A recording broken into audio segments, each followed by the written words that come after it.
Hi, what's good, world? It's your boy SK74. What's good, people? No, but we back with another Boosie video. Boosie versus Rouge, the wildest stories. So hopefully this story will be a little more in detail on certain points that his last video was, because that video alone was a mess. But this probably described majority of his beef and probably how they started, hopefully. But until then, we'll know now. Another episode of Swamp Stories. For this episode, we head down south to the real swamp. That's right, Swamp Stories officially earns its name after this one. But before we continue, you can also follow the Instagram page as well. So let's get into it. Baton Rouge, Louisiana. Now one of the hottest cities in the hip-hop world, but it wasn't always this way. So in order for it to make sense, let's head back a few decades. Back in the 1950s, Baton Rouge was a small, quiet country town that existed for only two reasons. It's the state capital and it has Louisiana State University. Other than that, there was never much of anything going on in Baton Rouge. And that's a big reason why the city's population was around 35,000 residents. But ever since the 1960s, Baton Rouge has steadily grown bigger and bigger, and that can be attributed to the city about an hour down the road. During the late 1960s, the city of New Orleans started getting really bad, and by 1972, it was America's most dangerous city. And because of this, many New Orleans residents began moving out to Baton Rouge to escape the madness. So New Orleans' population dropped from 650,000 to 490,000 in under 15 years. And during this same time span, Baton Rouge gained nearly 100,000 residents. And although I'm making it seem like a thriving city, it's hardly that. In fact, Baton Rouge is one of America's poorest cities. With a median household income of just $42,000, it's safe to say that folks in Baton Rouge aren't quite striking it rich. And despite it being a capital city with all kinds of government jobs, 26% of residents are living in poverty. So I can honestly say that there aren't any vegan cafes that sell $10 avocado toast anywhere near Baton Rouge. But not only is poverty an issue, but crime is as well. Baton Rouge is one of the top 5 most dangerous cities in the country, but the way the streets operate is much different than many other places, especially California. So let me break it down. In Baton Rouge, neighborhoods don't really matter. For example, in LA, if you're born in the Hoovers area, you can't associate or go to the 60s. It's structured based on territory and colors, but in Baton Rouge, it's completely different. Neighborhoods pretty much mean nothing in the grand scheme of things. For example, someone saying I'm from South Baton Rouge or 50th. Amazing helps Anthony through night classes. Amazing starts at CSL Plasma. Donate plasma today and receive up to $700 your first month. You can help create medicines that save lives while making a difference in your own. CSL Plasma. Do the amazing.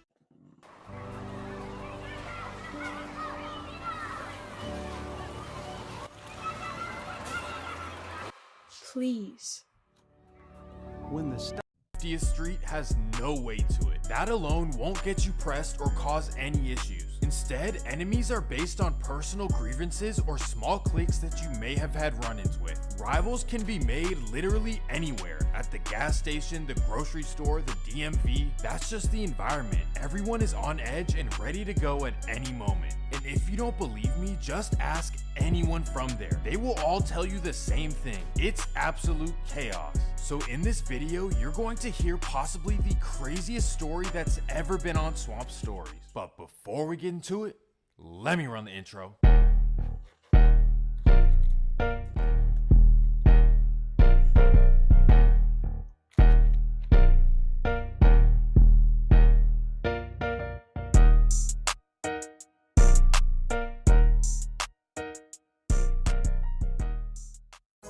During the 1990s, Baton Rouge was always overshadowed by New Orleans. Between the Hot Boys, Juvenile, Master P, Soulja Slim, Lil Wayne, Birdman, Turk, BG, and Manny Fresh, you can say that New Orleans definitely had the spotlight. But as No Limit began cooling down and Birdman and Lil Wayne moved away to the mainstream world, New Orleans lost its spotlight. And that's when Baton Rouge began to rise. A young man named Torrance Hatch, also known as Lil Boosie, had the local scene on fire. But although he was a local success down south, he wasn't exactly doing major numbers. That was until 2005 when BOOSIE signed with Warner Brothers, and this is when things would start looking up for him. But despite the mainstream So did he sign to Warner Brother after he had to deal with the other place? I just did the video earlier. But you know what I mean.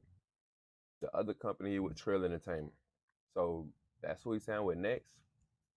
success, BOOSIE's life in Baton Rouge was all but on an upward trajectory. This is one of the most complicated and illogical stories I have ever told. So please rewind and pause if you have to. So let's dive in. Lil BOOSIE is from South Baton Rouge, but more specifically the Roosevelt Street Projects. And during his childhood, his neighborhood was run by a group called BBG, also known as Bottom Boy Gorillas. I know the name sounds very unlike BOOSIE, if you know what I mean, but it actually makes sense.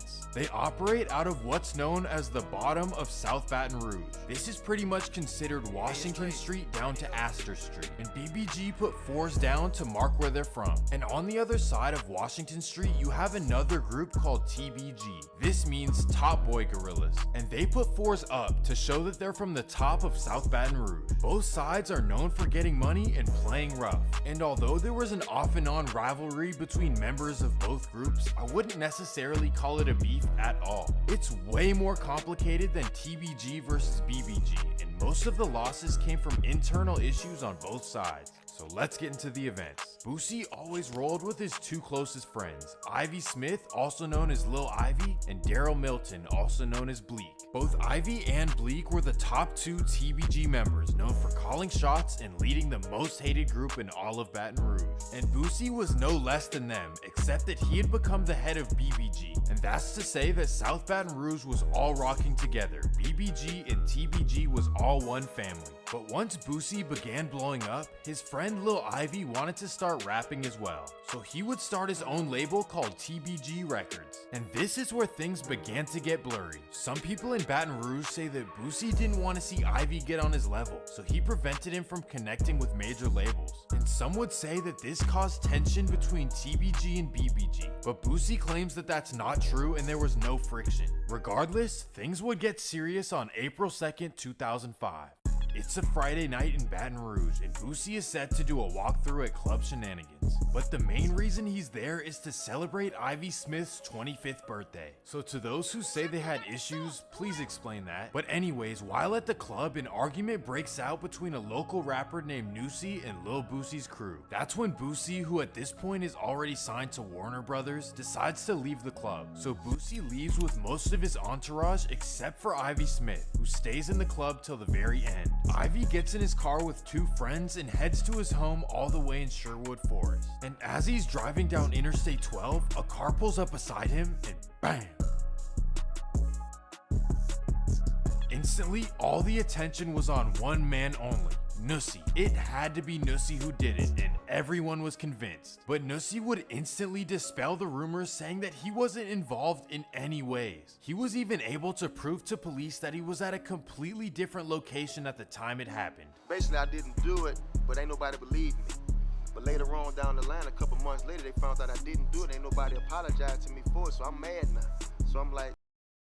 But if you put your name on it, like most niggas doing the drill scene, they're all gonna attack you for it because they're assuming that you used it in the music, that you had some dealing with it.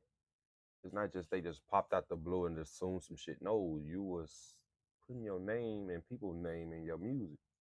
So that's partial of why. Let's get it on, you know? So after this, a new rumor began roaming around Baton Rouge. People would say that Ivy was not into it with rivals. Rather, he had issues with his own friend over some money. That would be a man by the name of Tremaine Franklin, also known as Lil Pig. Lil Pig was a fixture within the BBG-TBG circle, and he was often seen with Lil BOOSIE in music videos. Now let me state that this here is 100% hearsay and was never proven in court, so take it as a rumor, not a fact. But regardless, this here may convince you that Lil Pig was the one who did it. April 23rd, 2008. Lil Pig and his mother are sitting on the porch of their South Baton Rouge home. That's when a man pulls up and bam! Again, at first, all eyes were pointed at Nussie, but those within the circle knew exactly what this was all about. After a little while, a new name was being talked about all around Baton Rouge. That would be a young man named Nicholas Sterling, also known as Lil Finn. Lil Finn was very close to Lil Boosie and was often seen by his side, and everyone started saying that he was the one who handled Lil Pig for what he did to Lil Ivy. Regardless if it's true or not, everything would come around for him just a few months later. August 23rd, 2008. Lil Finn gets into a random argument with a man on McKinley Street. The man, whose name is Donald Eli, would notice Lil Finn reaching down, and that's when he would react. Bang!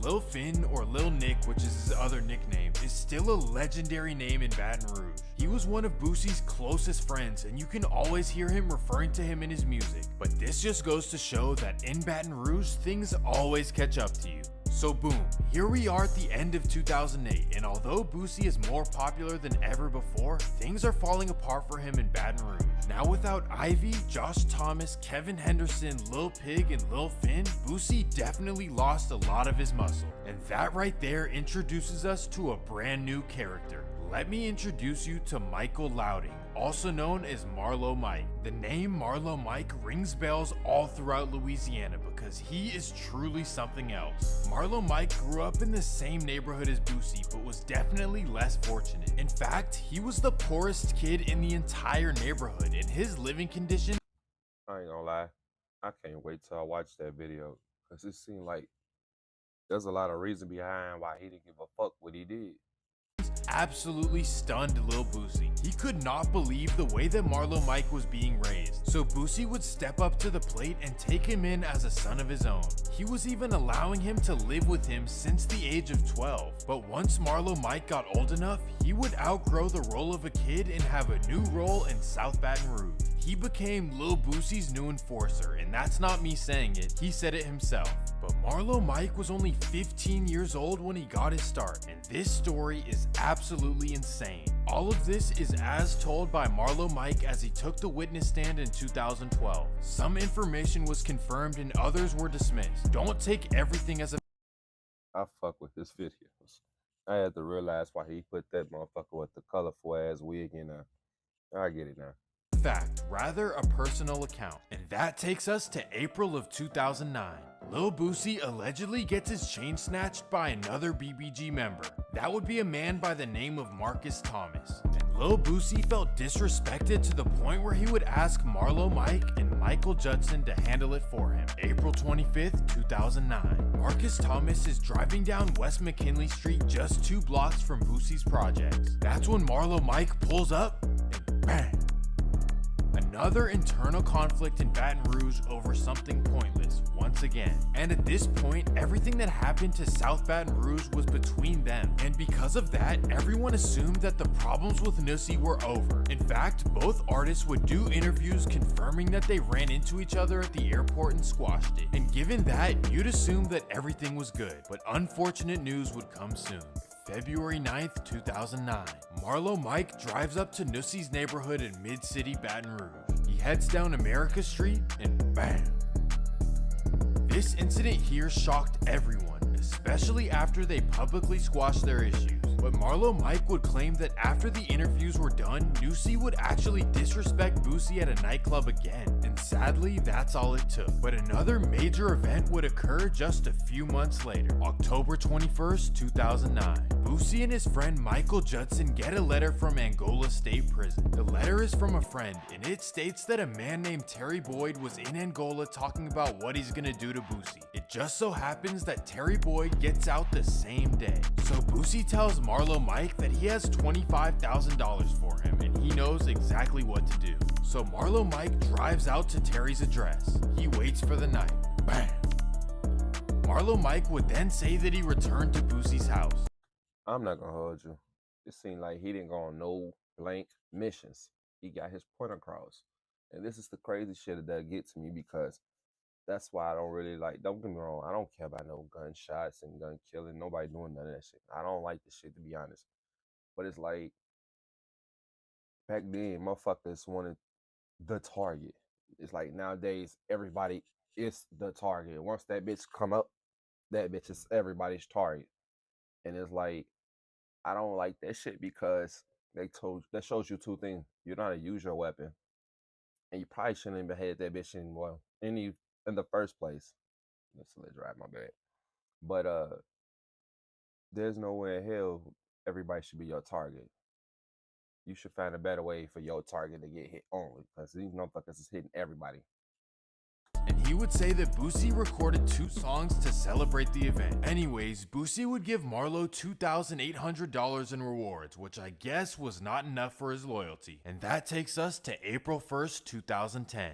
Marlo Mike is contacted by a rival of BOOSIE named Reginald Youngblood. The man offers him a sum of money to catch up with BOOSIE's 2 closest friends. That would be Charles Noki Matthews and Daryl Bleak Milton. And some would say that these were BOOSIE's only 2 day one friends left. Regardless of how much money he was offered, there's no way Marlo Mike would do it, right? You'd think that he would be loyal to the man who took him in since the age of 12, but not in this case. Marlo Mike is cold. On the morning of April 1st, 2010, Marlo Mike would get the job done.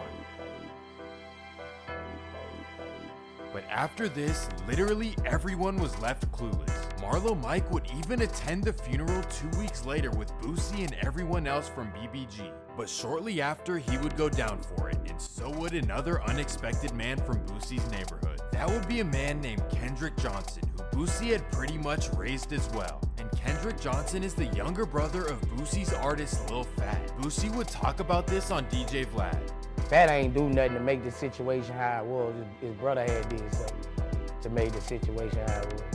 Well, Marlo Mike, for whatever reason, decided to tell everything in detail. He wasn't offered a way out or anything, he just figured why not take the Tekashi route, except with no reward. He would go into detail about every single situation, which pretty much only made it worse for him. But then when it came to the Tory Boyd situation, Marlo Mike would say that BOOSIE paid him to do it, and this would ultimately result in BOOSIE's arrest. However, an unexpected person would come to BOOSIE's defense. That would be Terry Boyd's sister, who claimed that her brother and BOOSIE had no issues whatsoever. Why she did this, it didn't seem to make any sense at first, until people realized that she has a child with BOOSIE. So at that point, she wants her child's father to be around for her kid. So honestly, even though I think it's a tough decision, I think she made the right one. But what do you guys think? Let me know in the comments whether she should have stuck up. I mean, I get what you're asking. But there's some people that could care less or feel like he got the winning ticket, so fuck it. For her brother or her child's father? Well, long story short, BOOSIE beats the charge in 2012 and Marlo Mike is doing life. Many of his statements in court were deemed hearsay and were unapplicable to BOOSIE's case. And on top of this, when it was time for Marlo Mike to officially testify against BOOSIE, he took back all of his previous statements. Thankfully, after getting out, BOOSIE would move to Atlanta to enjoy a peaceful life with his children. But just when you thought the old drama was put in the past, Lil Ivy's nephew, who goes by the nickname Lit Yoshi, would go on Instagram Live and accuse BOOSIE Word. Didn't know that. of having something to do with the loss of his uncle Ivy. Yeah, I used to listen to BOOSIE music. I remember when I was little, uncles used to take me by BOOSIE house. Rapper. I grew up off his music, off his old music, cause that new music, yeah, Trill wanted to sign Ivy. Yeah, that's what it was. Amy wanted to sign Ivy, and BOOSIE ain't won't answer the phone. You know what I'm saying? And Bleak got tired of telling Ivy BOOSIE don't want to talk. He kept telling BOOSIE and all this and that. So Ivy said, fuck him. And for his birthday, he tried to bring him a pint of syrup. And the nigga ain't take that night. Matter of fact, BOOSIE need to stop posting Ivy, man. I don't know why I be letting that shit make me mad. What they be doing on Instagram Live and Instagram. That shit really be making me mad. It be getting to me. I don't even know why I let it get to me. BOOSIE would respond to the claims. Say Ivy, but you ain't wanted to help him. Man, nah, bro. Don't believe that, man. Them dudes was 3 years old when this was going down. Ivy, we wouldn't feel like that, dude. The whole situation is unfortunate, but it's good to see Boosie grow past all this and live a great life with his family. And no one will ever know the truth about any of this, but either way, it's history. And there is a value in learning history so that it won't repeat itself. But sadly, in this case, the new generation of TBG and BBG are. If you guys want to see a part 2 of this episode, let me know in the comments. But that's gonna do it for this episode of Swamp Stories. Make sure to leave a like and subscribe if you're new. Peace! So I guess this was part 1. I watched the other one already. It's cool, but it didn't explain much more. So maybe Mario might be better off, but this only showed his character a little bit a little bit more. It's not as more it's more as I thought. Not enough as I thought it would be. Maybe somebody else made, but hey, like I said, I'm gonna try the other video though, because I know it's gonna be some shit in his story that is gonna have you guessing. Then it's gonna actually have you probably like, okay, I get it, because that's how I'm seeing some of these videos at this point. But anyway, I'm out.